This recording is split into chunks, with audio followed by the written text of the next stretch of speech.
अस्सलाम वालेकुम सज्जनों तो मित्रों, तुसी देख रहे हो नूरा कुश्ती। मैं तुहाडा मेज़बान ख्वाजा आफ्ताब हसन ते मेरे नाल वन एंड ओनली शौकत शरीफ साहब। शौक साहब, बड़ियां ढेर सारियां खबरां ने, लेकिन पहली केड़ी खबर तो शुरू करिए, हुकूमत के हवाले नाल या लोगों की बहुत छोटी सोच के हवाले नाल? वैसे मफहूम तो एक ही बनता है, असल मसूल तो एक ही है, जो मर्जी कर लो सर। नहीं, दो चीज़ां ने। एक तो खबर यकीनन लोगों दी साढ़े व्यूअर्स की नज़रों चों भी गुजरियां होनियां ने। वैसे तो रोज़ ही वेचते भी गुजरे ने, जे सरकार बनाम सरकार वाला हिसाब होया है कि NRO नहीं दूंगा। हाँ जी, ठीक है जी। वो एक रिपोर्ट चली है कि अपने जेडे खास लोग ने उन्होंने माफ़ी दे दी गई है। 280 रुपये, 280 अरब 280 अरब अरब 280 रुपये उन्होंने लिए इंज ही है जिमें साढ़े रुपये ने। असी जिमें माड़े लोग नहीं कहते 280 रुपये ने अज मेरे को उन्होंने 280 अरब। पता कि खान साहब है ने, उदों का जो दिल करता कर, ठीक है ना, मौजा लगियां ने, जो दिल करता कर। ख्वाजा साहब असी एवें इत्थे बैठ के खून सुखाते रहने हैं, ना उन्होंने जो कोई साडा हिस्सा है तो ना असी कुछ देना है तो ना उन्होंने को कुछ लेना है। तो ठीक है, असी तो खून सुखाने वाले तो है, चलो इस साहब देखो, इस स्क्रीन के जरिए असी अपने व्यूअर्स तक कोशिश करने कि जेडे सच्चाइयां ने, भावें वो तलखी ने, ਉਹਦੇ 'ਚ ਭਾਵੇਂ हुकूमत जिम्मेदार है, अदारे जिम्मेदार ने, या असी लोग बहुत सारे ऐसियां भी गल्लां करने जिहदे 'च असी बराह रास्त जिम्मेदार हाँ। चलो NRO नूं दफ़ा करो, छड्डो, वो तो किन्नू देना तो किन्ने लैना, अरबां दियां खेडां ने, और वो तुहाडे वाली गल कि तुहाडे हत्थ ते आना कक्ख नहीं। लेकिन एक जिहड़ी होर बड़ी अजीब गल है, हुजरा शाह मुकीम दे इलाके दे कोई नेक ही लोग होणगे कि जिन्हां ने अपना एक कब्रस्तान वलिया है ते उत्थे इलाके दे दीगर कोई भी फौत हो जाए तो ओहदी तदफीन की इजाज़त नहीं हैगी। लेकिन बड़ा कमाल होया कि उसे खानदान का कोई कुत्ता मरिया, पालतू कुत्ता मरिया मर ते ओहदी बकायदा तदफीन हुई, जिस फातहखानी कीती गई है। वो फलाफला हुण मैनूं चलो ख्वाजा साहब ये ना हैगा कि जानवरों के नाल मुहब्बत का एक इकरार, हाँ जी, यानी कि ना, लेकिन वो जानवर दे नाल इंसानों नूं भी अगर खड़ा कर लिता जाए, उस तो ज़्यादा नहीं इंसानों नूं इज्जत दी जा रही, तो उस तो घट तो ना देन कि उत्थे कोई इंसान ते दफन नहीं हो सकता, उन्हें इजाजत नहीं, क्योंकि वो पीरां दा कब्रिस्तान है। लेकिन कुत्ते नूं उत्थे दफन करके फातहखानी की जाए, ये तो खैर मैं ऑब्जैक्शन नहीं लाता, क्योंकि जानवरों नाल, हर जानवर नाल मुहब्बत होनी चाहिए। लेकिन इस हद तक इंसान की तज़हीक तजलील ये तो भाजी कोई नेक आदमी कर सकता, बुरे आदमी की तो इन्नी जरूरत ही नहीं पैंदी। शेख साहब तुसी अपने वालों बड़ा अपने आप नूं बचाया कि किते पीरां दे अपना फूक दे जेरे असर ना आ जाओ कि जनाब बड़ी अच्छी गल है जी, कुत्तियां नूं कर दिता ते बंदियां नूं नेड़े नहीं लगन देना।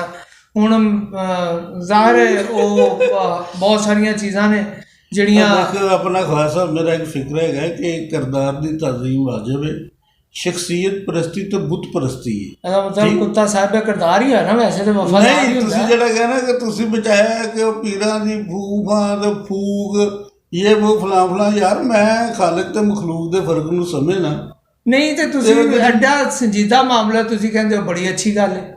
नहीं, मैं अच्छी गल नहीं किया है यार, जरा तवज्जो ना सुनिया करो ना मेरी गल नूं, तुसी बस उड़ा देंदे जे हवाले। मैं कहा कि हर जानदार दे नाल मुहब्बत ही अच्छी गल है, जां मखलूक दे नाल, मखलूक सारी मखलूक हैगी है। लेकिन जदों मुआवजा किया जाता है कि एक इंसान नालों ज़्यादा एक जानवर नूं, कुत्ते नूं फौकियत दी जाती है, उत्थे कुत्ता तो दफन हो सकता, इंसान दफन नहीं हो सकता। तो मैं तो एक तंज की कि भाजी ये नेक लोग ही कर सकते हैं जी, हरकत बादल तो वैसे खौफ आ जाता।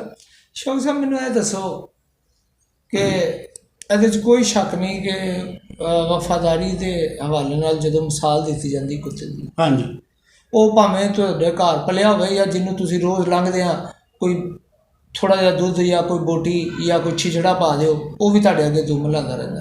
हाँ जी, ऐ ते ओहदी नेचर।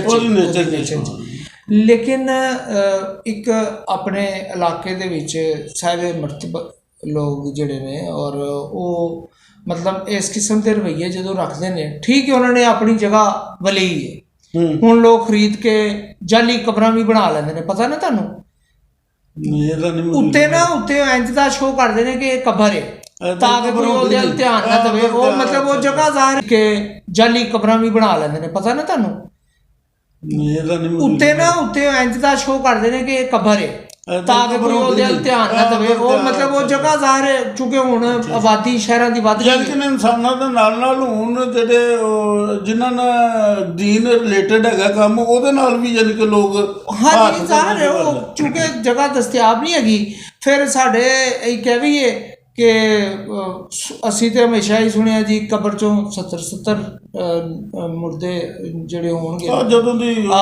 ਲੇਕਿਨ ਗੱਲ ਹੈਗੀ ਹੈ ਕਿ ਅਸੀਂ ਆਪਣੀ ਜ਼ਿੰਦਗੀ 'ਚ ਮਾਸ਼ਾਅੱਲਾ ਤੁਸੀਂ ਵੀ 70 ਸਾਲ ਦੇ ਹੋਣ ਵਾਲੇ ਹੋ ਅਤੇ ਮੈਂ ਵੀ ਚਲੋ ਤੁਹਾਡੇ ਤੋਂ ਬਹੁਤ ਛੋਟਾ ਹੀ ਸਹੀ, ਲੇਕਿਨ ਅਸੀਂ ਤਾਂ ਵੇਖਿਆ ਕਿ ਅਸੀਂ ਤਾਂ ਭਾਜੀ ਕਬਰ ਦੀ ਇੰਝ ਹਿਫਾਜ਼ਤ ਕਰਨੇ ਆ ਕਿ ਮੈਂ 70 ਸਾਲ ਤੱਕ ਮੈਂ ਜ਼ਿੰਦਾ ਨਾ ਰਿਹਾ ਤੇ ਮੈਂ ਤੁਹਾਡੇ ਗਿਰਬਾਨ ਪੜਾਂਗਾ ਰੋਜ਼ੇ ਕਿਆਮਤ ਕਿ ਜੀ ਇਹਨਾਂ ਨੇ ਮੈਨੂੰ ਕਿਹਾ 70 ਸਾਲ ਔਰ ਮੇਰੀ ਤੁਸੀਂ 2.5 ਘੰਟੇ ਘੱਟ ਕਰਤੇ ਨੇ। ਵਾਹ ਅਸ਼ੋਕ ਸਾਹਿਬ, ਉੱਥੇ ਤਾਂ ਪਤਾ ਨਹੀਂ ਕਿ ਪਹਿਲੇ ਤਾਂ ਤੁਸੀਂ ਆਪਣਾ ਗਿਰਬਾਨ ਵਿਚਾਣਾ ਨਾ ਤਾਂ ਮੇਰਾ ਪੜਨਾ।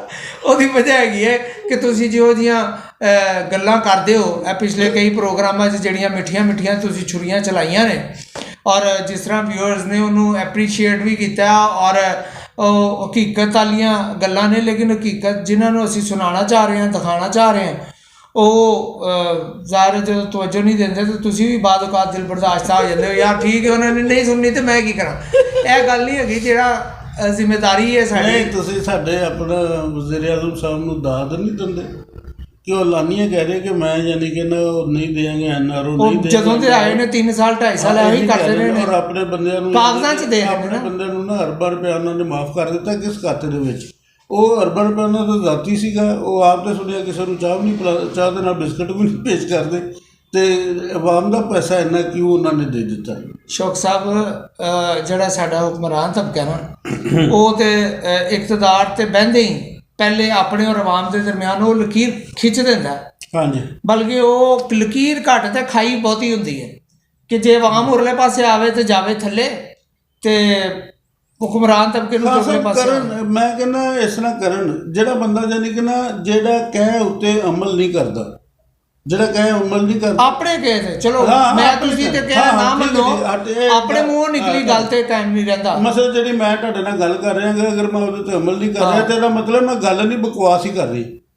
ਨਾਜ਼ਰੀਨ ਅਸੀਂ ਐਸੇ ਗੱਲ ਤੋਂ ਇਜਾਜ਼ਤ ਲਵਾਂਗੇ ਕਿਉਂਕਿ ਸ਼ੌਕਤ ਸਾਹਿਬ ਦੀ ਇਹ ਗੱਲ ਬੜੀ ਵਜ਼ਨੀ ਹੈ ਕਿ ਜਿਹੜੀ ਇਹਨਾਂ ਨੇ ਆਪਣੇ ਬਾਰੇ 'ਚ ਕੀਤੀ ਹੈ ਔਰ ਯਕੀਨਨ ਤੁਸੀਂ ਵੀ ਇਹਨੂੰ ਇੰਝ ਨਹੀਂ ਲਓਗੇ।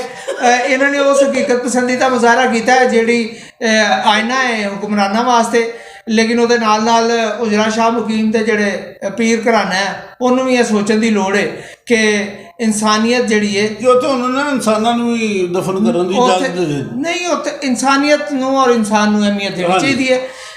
ਐਸੇ ਖਿਆਲਾਤ ਔਰ ਜਜ਼ਬਾਤ ਦੇ ਨਾਲ ਅਸੀਂ ਤੁਹਾਡੇ ਕੋਲ ਅੱਜ ਦੇ ਪ੍ਰੋਗਰਾਮ ਤੋਂ ਇਜਾਜ਼ਤ ਚਾਹਾਂਗੇ। ਆਪਣਾ ਬਹੁਤ ਸਾਰਾ ਖਿਆਲ ਰੱਖਣਾ। ਨੂਰਾ ਕੁਸ਼ਤੀ ਨੂੰ ਸਬਸਕ੍ਰਾਈਬ ਕਰੋ, ਲਾਈਕ ਕਰੋ, ਸ਼ੇਅਰ ਕਰੋ ਤੇ ਟੱਲੀ ਜ਼ਰੂਰ ਵਜਾ ਦੇਣਾ ਤਾਂ ਕਿ ਆਪਣੇ ਨਵੇਂ ਪ੍ਰੋਗਰਾਮ ਦਾ ਸਾਡੇ ਦਾ ਤੁਹਾਨੂੰ ਨੋਟੀਫਿਕੇਸ਼ਨ ਮਿਲਦਾ ਰਹੇ। ਸਾਨੂੰ ਇਜਾਜ਼ਤ ਦਿਓ। ਅੱਲਾ ਨਿਗਹਿਬਾਨ। ਅੱਲਾ ਨਿਗਹਿਬਾਨ।